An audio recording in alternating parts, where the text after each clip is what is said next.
Welcome to the show that helps you find the next Apple, Google, Starbucks, or company you've never heard of. But if you bought its stock early, it could have made you filthy rich. I'm your host, Andra Enescu. Today our focus is on clean technology and green batteries. We all want to save the world from climate change, do what's best for the environment, and save the planet for the next generation. A little later, we'll be joined by 3 publicly traded mining companies that you can invest in, each exploring for several of the core elements needed to build green batteries. We'll also talk about battery technology that has the potential to change the way we distribute and consume the world's energy, and in the process, give your portfolio a serious charge. Joining me now is an expert analyst who will tell us exactly how to invest in green battery technology. From Securities, welcome to the show, Mr. Khurram Malik. Hi, how are you? Good, yes. Good. So, can you tell us a little bit about how far green battery technology has come in the past few decades, and also how is it helping the environment now? Sure. When you look at batteries, inherently there's nothing particularly green about a battery, but the demand for batteries has spiked significantly recently because of their demand in clean tech applications. Okay. So to answer the question of how they've evolved and come to where they are today, you've got to go back to the 1740s when capacitors came into the market, which is a type of energy storage device. Batteries came 50 years later, and since then there has been a significant amount of change in batteries, which is a bit of a frustration for most people that operate in the sector. That being said, in the last 3 to 5 years, there's been an enormous amount of money going into green batteries, or batteries inherently for the first time. If you look at the Q3 numbers, more money was spent in batteries or energy storage than any other sort of clean tech application, whether it's solar, wind, hydro, transportation. So that's encouraging. Now, the question is, can those technologies come to market with some sort of game-changing technologies? Currently, batteries are flawed in a lot of ways, but they do work for certain applications, just on a broad range of applications. Could you name maybe some big winners in the past, companies that have built or supplied components for this sector? Sure. Well, it's early days in the sector. So I work primarily with technology companies, which are sort of in the middle of the value chain. Okay. Before the lithium raw material comes into play, it's sort of the guys that actually build the batteries or build the components for the cars that the batteries go into. I see. It's early days. A lot of companies have gone public recently, and they've lost a lot of money, and stock prices have been hammered as a result of that. And it's sort of an issue with clean technology in general. That being said, certain companies have made quite a bit of money recently, such as BYD, which is a Chinese company. It's called Bring Your Dreams, or Build Your Dreams is what it stands for. They've done quite well. Warren Buffett's put a lot of money into it, but they've sort of fallen off a cliff recently because they started going downstream and building electric cars, which haven't been quite as good as people expected.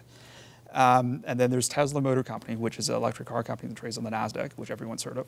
And they build electric cars, but they also lease their battery technology, or they lease the battery management systems to Toyota and a few other German car manufacturers. They've done well because of that so far. Well, this is a fascinating new sector we've got going on here. So I'd like to ask you, are there any game changers, any technologies that are potentially, or that could potentially shake things up in the energy sector? Yes, there are. A lot of money is going into something called a capacitor. As I mentioned earlier, that came before batteries. Right. The only difference is it's a different way of charging and discharging power, or energy rather. The problem with the capacitor today is that it can't hold a significant amount of energy. And secondly, it doesn't have the capacity to hold massive densities, which is what batteries can do.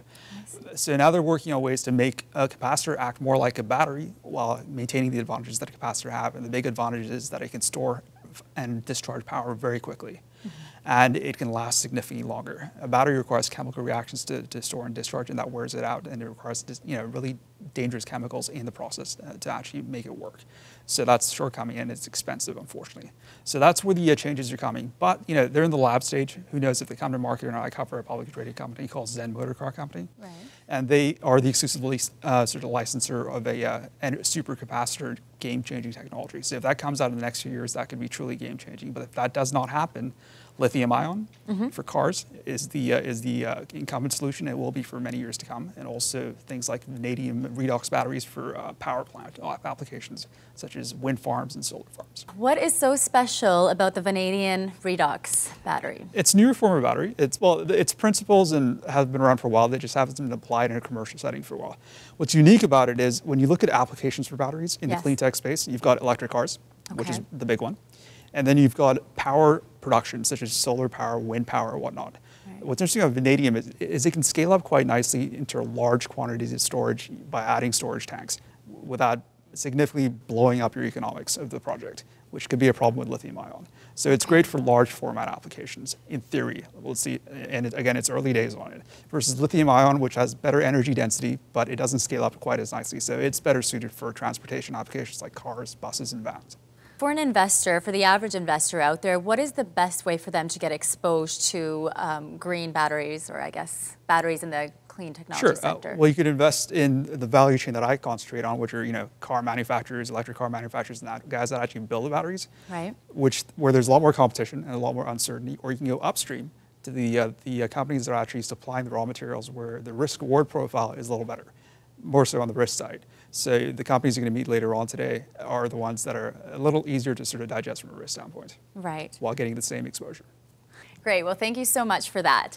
We're going to take a quick break right now, but when we get back, we'll hear from 3 companies that you can invest in who are all supplying the raw elements to power the green battery revolution.